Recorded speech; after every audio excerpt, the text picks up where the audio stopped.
Well, it's been 2 weeks with the iPhone 17 Pro, and 2 weeks went by super quick, by the way. But I gotta tell you, I think for me at least, the honeymoon phase of really enjoying this phone, really enjoying the new iPhone, has worn out. I think it's come to an end. And the reason why is yeah, it's got really great upgrades, and I think this is the biggest jump in pros that we've seen in a while. But because I'm so used to using the other previous pros, I've gotten used to using this very quickly. But that doesn't mean, just because I'm used to it, doesn't mean it's not a bad phone. This is a very, very good device. I absolutely recommend this 100% all the way. But I want to just kind of share my experience and thoughts of this 17 Pro 2 weeks later, because others have different experiences, but mine is a little bit more positive in a way. And I want to start things off with design. And the reason why I say positive is because you have probably come across the aluminum unibody not being as premium and not being as durable. The anodization is not that great. There's scratch gate going on and all that stuff. And I get it. I understand the concern. But for me, what I've done is I use a case. I use a screen protector. I make sure this phone is protected so I don't come across those. And in the case I do, well, hey, if it happens, it's bound to happen. You just got to be extra careful.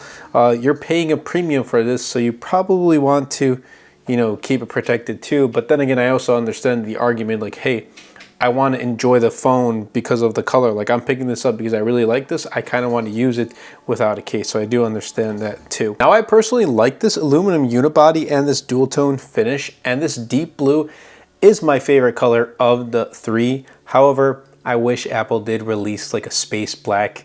Maybe they might in the spring, who knows, but it would be really nice. I also am still really happy that I went with the smaller Pro. I made that switch last year, and I'm probably going to keep it for the foreseeable future. The Pro Max is nice, but I just like having a Pro in a more compact form factor. The 6.3 inch, and by the way, a 6.3 inch display is by no means a small display, but again, when you compare it to the Pro Max, this definitely does feel much smaller. I personally would have liked to have seen something like an iPhone Mini Pro. That's just my personal take. Just carrying something super compact but super powerful would have been great, but hey, one can dream, right?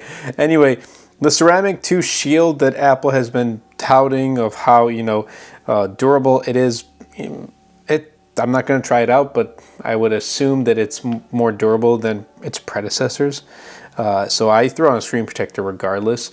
The action button as well as the camera control, I don't really like. The action button is default, whatever came out in the box, and the camera control I disabled. I don't use it. I really hope that Apple does get rid of this, but then again, I have seen people who do use it. Again, that's just my take on it. And then there's the new back design, what Apple calls this camera plateau. Yeah, it's new. It's unique. I like it, but it's I'm not really excited about it. It's cool, but that's really all I have to say.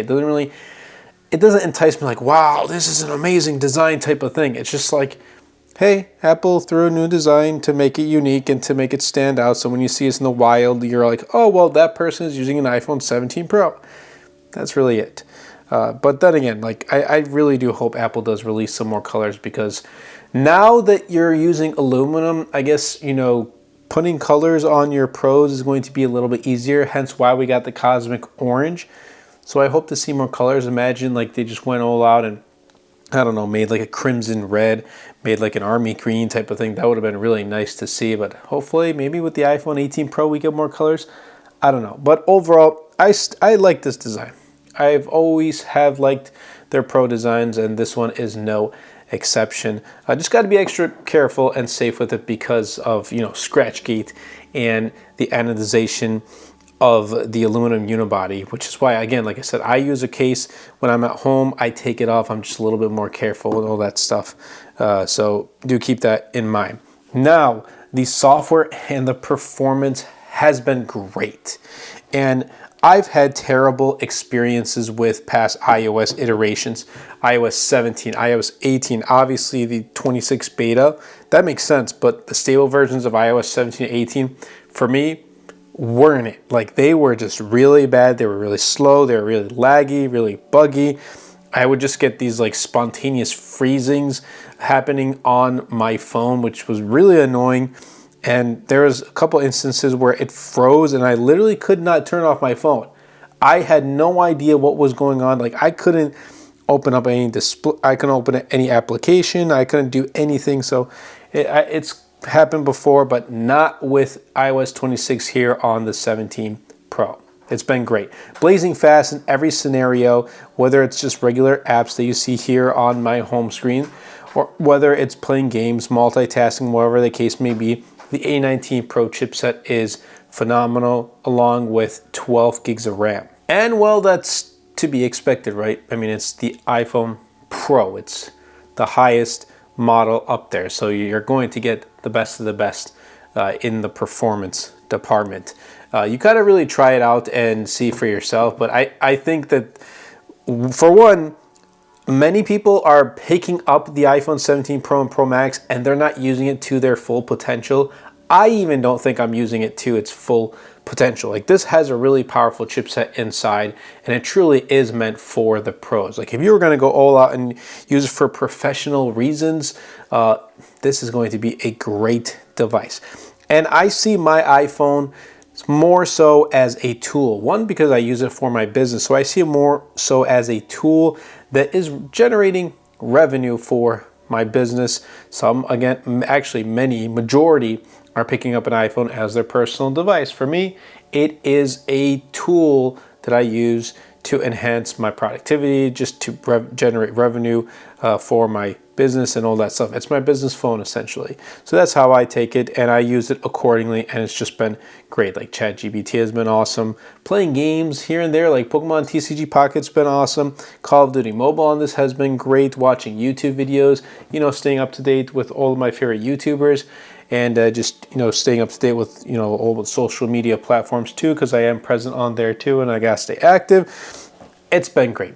Absolutely can recommend it 100%. Now, how about those cameras right here? And it's not just the rear set of cameras. For the first time in probably, I think, all of my videos, I am talking about the front-facing camera because I actually like using it here on the 17 Pro because of center stage and because of dual capture, but more so because of center stage. This front-facing camera is going to open, I personally think it's going to open up lots of opportunities for those who want to get creative with their video recording, or photos. Like center stage right there, you can take horizontal landscape photos. I keep calling it horizontal landscape photos while your phone is facing vertically, or you can use it for dual capture. So if we go to video right here and then dual capture, I think this is personally great for someone who's in like the tech niche, who wants to review a tech product or just any product in general. It's going to be great, and it's upgraded to 18 megapixels. The triple camera setup on the back is also really great, and you probably saw some sample photos on screen, but they're good. Like the 8x telephoto zoom is awesome. Low light photos are also really great, and then there's video. Like, period. You can't go wrong with the video quality here on the iPhone 17 Pro. And I know majority of the people, like my friends and those, in the community, they are primarily using an iPhone. And if you're using an iPhone and you're out there asking, well, I want to get started on making content on YouTube, then what do? You just need to start recording with your iPhone. You already have the best tool that you can get right now, which is an iPhone, and there's no need to spend thousands of dollars getting a dedicated camera, dedicated lighting equipment, or anything like that. You have a great phone right here to take care of all that, to start things off. I mean, I still use my iPhone to record footage all the time. And for those pro users, you get ProRes RAW, you get Genlock, which is great. Again, if you are in that content space, this is that device for you. And because that device is for you, you want to have great battery life, you're going to be getting great battery life here with the iPhone 17 Pro. Much improved over the 16 Pro and the terrible experience I had in the past year. I'm getting literally about an hour and a half to 2 hours longer on the daily. Like, I can go now without charging this for an entire day. I mean, in the past 2 weeks, there's maybe one instance where I had to charge it, but that was like at the very end of the night and I just needed just a little bit more juice.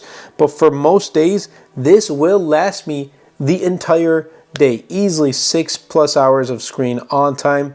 Again, usually ending the day with about 35 to 40%. Right now, like, I am sitting at a little bit over that, so like 47 right there. And it's truly been great. Now, it doesn't have super duper fast charging. Apple does say 50% charge in 20 minutes. Obviously, you need to have the correct charger for that, which I do. And for the most part, it is. But, like, honestly, it would have been nice to have like 80 watts like OnePlus does. But I don't think we'll ever get that. Imagine just like Apple throwing numbers and having the best specs in their iPhones. That actually would have been really, really cool. But I don't think we'll be getting that. And then the pricing on this. $10.99 starting. So Apple got rid of 128 gigs for $9.99. That's no longer an option. The base is now $256 starting at $10.99. And that's still expensive. Don't get me wrong. It's still expensive. And there's only a 2 terabyte model which is available for the Pro Max model, not the smaller Pro. I honestly would have liked to have seen that 2 terabyte for the smaller Pro. Because imagine, like, let's say someone's going to be recording tons and tons of like 4K footage and ProRes RAW, all that stuff, but they want the smaller iPhone and 1 terabyte, they know it's not going to be enough for them. What do?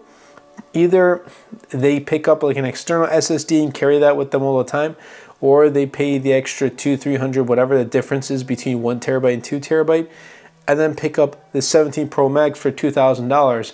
But then that defeats the purpose of not being able to get the smaller Pro, which was the phone you wanted. So I don't know. That's just my take on it. They're going to be expensive. iPhones are going to be expensive devices, especially for what you get. You're getting a great experience with this. And here's what I had to say about this device 2 weeks later, kind of wrapping things up. For me, the iPhone 17 Pro is the sweet spot. It's compact yet powerful. And I'm saying this knowing that I still have to check out the iPhone 17, which I am going to at some point, as well as the iPhone Air, and I will be sharing my experience of using both of them with you guys and comparing like the iPhone 17 to the 16, my take on it, the Galaxy S25, and so on and so forth. Now, the major improvements here that I've noticed, again, the battery, the display, which I didn't really talk about, but getting super bright up to 3,000 nits, like using this outdoors is a breeze. It's great. And then obviously just the upgrades in the camera, both the rear and the front facing cameras, they are awesome. Again, it's really pricey, and I don't think everyone needs this power. I mean, the day after I picked this up, I went back to the Apple store to just check out, you know, the other iPhone 17s, the colors, as well as the iPhone Airs. And I asked one of the Apple employees, hey, which model is selling out the most? And they pointed to the Pro Max. The Pro Max is selling out the most. And I know for a fact that with what the iPhone 17 Pro Max has to offer, which is a ton, majority of those people are not going to be making use of it, which is fine. But that means that this phone truly does offer so much that we can make use of. And I see devices like this as tools, and I think they should be meant to be used as tools to make your life more productive, to make your life easier and better. That's just my take on it. But I'd still love to see an iPhone Mini Pro, maybe one day. But anyway, I hope you guys did enjoy this video. Ultimately, I would recommend this device over the Pro just because I like to have a more compact flagship. If you did enjoy this video, definitely be sure to superman the like button, comment down below, and best of all, share this video because it really does help out the channel out a lot. It will help push my content out to more people. Definitely be sure to check out my wallpaper pack. This one here is called Vintage Flourish. Links will be in the description down below. That's been it from me, everybody, and I'll catch you all in the next video.